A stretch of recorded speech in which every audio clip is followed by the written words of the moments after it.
Hello everyone. These are the flyers we often get in the mail.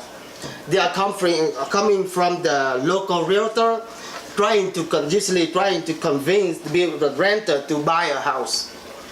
Probably we hear very often from the realtor, the loan officer, or even the typical people around you that the rate is down, it's time to buy, or why rent when you can buy it.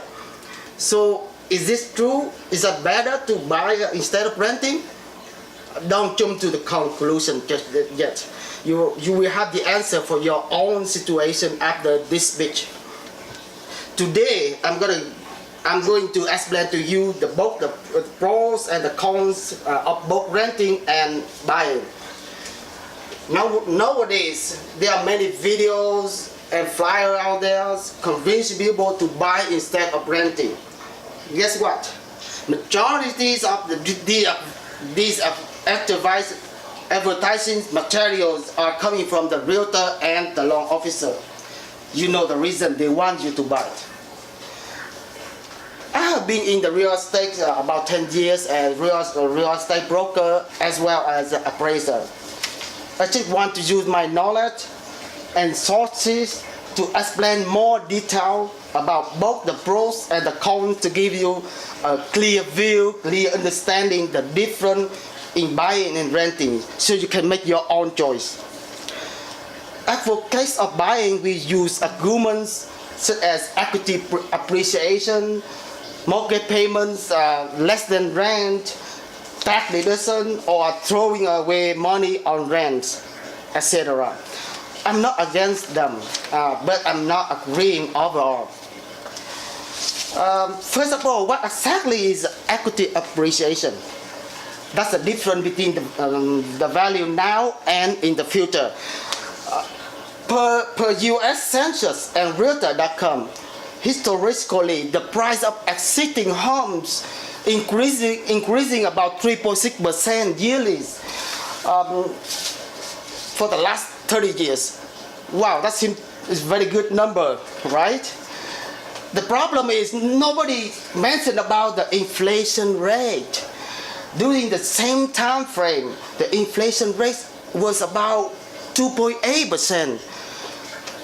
You can tell now the actual appreciation is very little.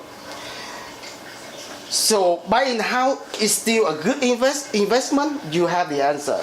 It's not really. If compared to investment in stock market and income property, which would give you like the net income about like 4 to 6%. Some people still thinking it's still better than throwing away money on rent if you buy a house. In some degree, it's true, but but not much. The homeowner is no different. Not all the home payments go into the equities. A large portion of the payment will be the interest charge. It's go to the bank, go to the lender. So over the course of 30 years, for the typical conventional loan, the homeowner would pay about double the initial loan amount. That means the homeowner also throw the money away, but just less than the renter. And then there's another strong argument. The mortgage payment is less than the rent. I strongly disagree to that statement. It definitely is the misleading statement. When doing the comparison, all costs should be put into the consideration. Can just take the mortgage payment itself and compare to the rent. What about the other costs? As a renter, all you pay is the rent. However, as the homeowner, the monthly expenses, not only the mortgage payment, but also the property tax, the insurance, as well as the cost of repair, maintenance. Just look at this sample.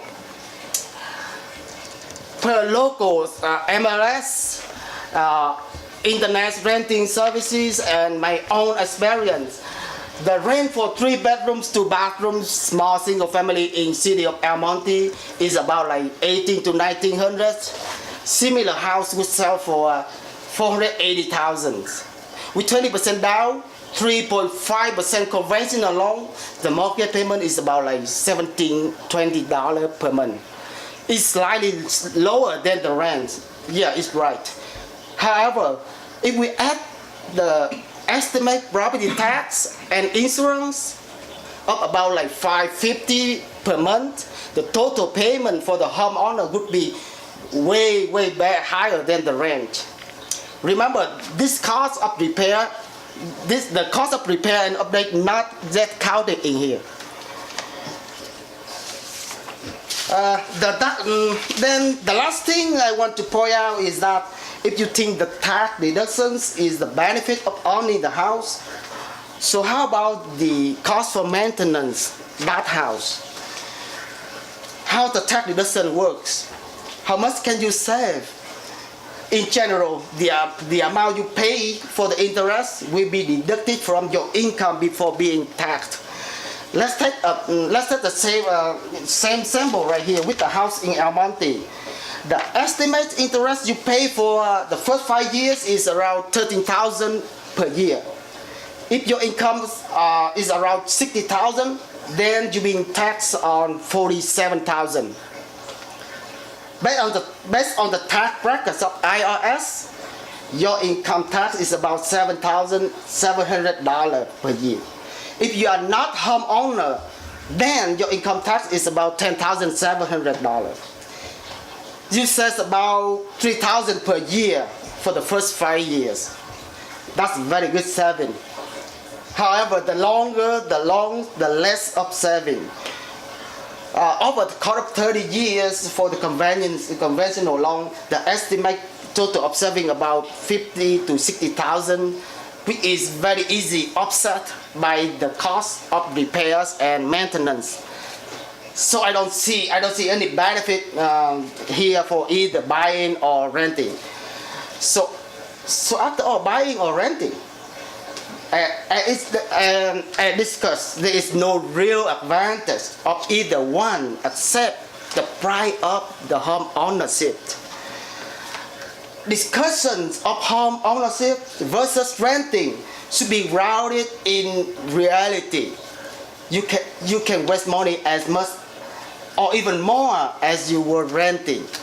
Owning a home gives you stability, but you lose a lot of the flexibility. There are some formulas online that you may want to take a look. One of them is on Realtor.com. Get on the Realtor.com, click on the market, then tools, then select rent versus buy. But remember this, each of us is unique. There is no true formula for all of us. So if you want to buy a home, just do so. Thank you for listening.